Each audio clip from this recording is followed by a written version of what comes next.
నమస్తే. శివరాత్రి సందర్భంగా 'భక్త కన్నప్ప' ఫస్ట్ లుక్‌ని అయితే రిలీజ్ చేశారు. అయితే మంచు విష్ణు ఈ లుక్‌లో ఎలా ఉన్నాడు? ఏంటి? ఎప్పటినుంచో సాగుతున్నటువంటి ఒక సుదీర్ఘంగా సాగుతున్న షూటింగ్ ఎక్కడి దాకా వచ్చింది? దీని రిలీజ్‌కి సంబంధించిన సమాచారం ఉందా లేదా? వీటన్నిటి గురించి కూడా ఇప్పుడు చూద్దాం. సార్ నమస్తే. నమస్తే అండి. సార్ మొత్తానికి శివరాత్రి సందర్భంగా 'భక్త కన్నప్ప'కి సంబంధించి వస్తున్న సినిమా విష్ణు పోషిస్తున్నాడు. దీని ఫస్ట్ లుక్ అయితే మనకి రిలీజ్ అయింది. సో విష్ణు ఎలా ఉన్నాడు? ఆ లుక్, ఆ పోస్టర్ ఎలా కనిపిస్తుంది? అంటే లుక్ అయితే చాలా అద్భుతంగా ఉందండి. అంటే విల్లు ఎక్కువ పెడుతున్న కన్నప్ప పాత్రధారిగా విష్ణు కనిపించాడు. వాడు శివరాత్రి సందర్భంగా వీళ్ళు ఆ లుక్ని రిలీజ్ చేశారు. ఇది దాదాపు 5-6 భాషల్లో కన్నడము, తమిళం, మలయాళం, హిందీ ఇట్లా ఒక పాన్ ఇండియా సినిమాగా దీన్ని తెరకెక్కిస్తున్నారు. కన్నప్ప అంటే మనకి దాదాపు తెలిసిందే, అప్పట్లో కృష్ణరాజు గారు చేసిన భక్త కన్నప్ప తెలుసు కాబట్టి దీంట్లో భక్త లేకుండా ఉల్లి కన్నప్పని పెట్టారు. కథాపరంగా అదే కథ ఉంటుంది. అదే శివభక్తుడు, శివుడు ఉంటాడు, భక్తుడిగా కన్నప్ప ఉంటాడు. అదే కథ. అయితే ఇక్కడ శివుడుగా ప్రభాస్ని తీసుకున్నారని చెప్పేసి కొన్ని వార్తలు అయితే వస్తున్నాయి. సో దీంట్లో ఎంతవరకు నిజం ఉందనుకోవచ్చు? నిజం లేకపోతే వార్తలు రావు. ఎందుకంటే ప్రభాస్ మోహన్ బాబు అడగటం వల్ల, నిర్మాత మోహన్ బాబు కాబట్టి మోహన్ బాబు అడగటం వల్ల ప్రభాస్ ఒప్పుకుని ఉండొచ్చు. పైగా పూర్తి నిడువున్న పాత్ర కాదు, అదొక స్పెషల్ పాత్ర.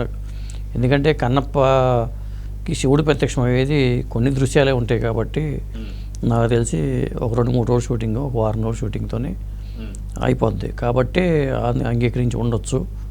అది కూడా మోహన్ బాబు కోసమే ప్రభాస్ అంగీకరించి ఉండొచ్చు. అయితే కృష్ణరాజుకి చాలా ప్రతిష్టాత్మకమైన సినిమా అని చెప్పుకోవచ్చు 'భక్త కన్నప్ప'. ఇప్పటికీ శివరాత్రి వచ్చినా లేదా ఎప్పుడైనా సరే శివుడికి సంబంధించి చూస్తే మటుకు 'భక్త కన్నప్ప' సినిమా మనం చూస్తూనే వస్తుంటాం. సో ఈ సెంటిమెంట్ కూడా వర్కౌట్ అయిద్దనే ప్రభాస్ దీంట్లో నటించాడు అని చెప్పి అనుకోవచ్చు అంటారు? అనుకోవచ్చు. ఎందుకంటే ఎట్లాగో కృష్ణరాజు గారు చేసిన సినిమానే కాబట్టి, తన పెదనాన్న నటించిన సినిమానే కాబట్టి ప్రభాస్ ఒప్పుకుని ఉండొచ్చు. ఒక ప్రభాసే కాదు, శరత్ కుమార్ ఉన్నాడు, మోహన్ లాల్ ఉన్నాడు, మలయాళ సూపర్ స్టార్ మోహన్ లాల్ కూడా ఉన్నాడు దీంట్లో. మరి వీళ్ళ పాత్రలు ఏమిటి అనేది మనకు తెలియదు. ఇంకా చాలామంది ఉంటారని కూడా వార్తలు వస్తున్నాయి. వీళ్ళే కాకుండా ఇంకా ఉంటారనేది. అంటే మోహన్ బాబుకి కూడా ఈ మధ్యకాలంలో సరైన హిట్ లేదు. వాళ్ళు సొంత సినిమాలు చాలా చేస్తున్నారు కానీ సొంత సినిమాలు తీయటము, చేతులు కాల్చుకోవడం జరుగుతుంది ఇప్పటిదాకా ఈ మధ్యకాలంలో. అలాంటిది వాళ్ళు మంచి హిట్ కోసం తప్పిస్తూ ఉన్నారు, ఆ కసి మీద ఉన్నారు వాళ్ళు.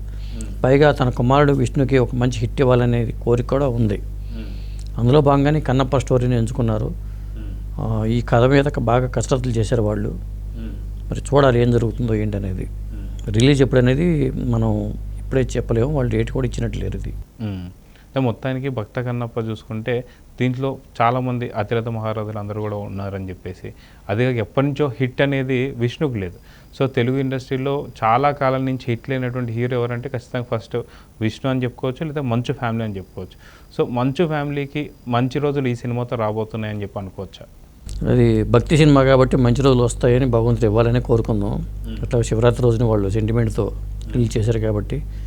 పైగా దీనికి కథారచనకు సహకారం అందించిన తోటప్రసాద్ గారు మన మిత్రులే, జర్నలిస్ట్ మిత్రులు. చాలా కాలం ఆయన సినిమాలకు పనిచేశారు కాబట్టి పూరి జగన్నాథ్ దగ్గర ఇట్లా ఆ కథ విషయంలో ఆయన కొంత చాలా కృషి చేశారు. ఈ సినిమాకి కథాపరంగా ఆయన చెప్పిన దాన్ని బట్టి ప్రకారం చూస్తే, తోటప్రసాద్ గారు చెప్పిన ప్రకారం చూస్తే కథ బాగా వచ్చింది, ఒక మంచి హిట్ అవుతుందని చెప్పి ఆయన కూడా అంటున్నారు. కాబట్టి చూద్దాం ఏం జరుగుతుందో. సో చూద్దాం సార్. మొత్తానికి శివరాత్రి సందర్భంగా ఫస్ట్ లుక్ మాత్రం చాలా బాగుంది.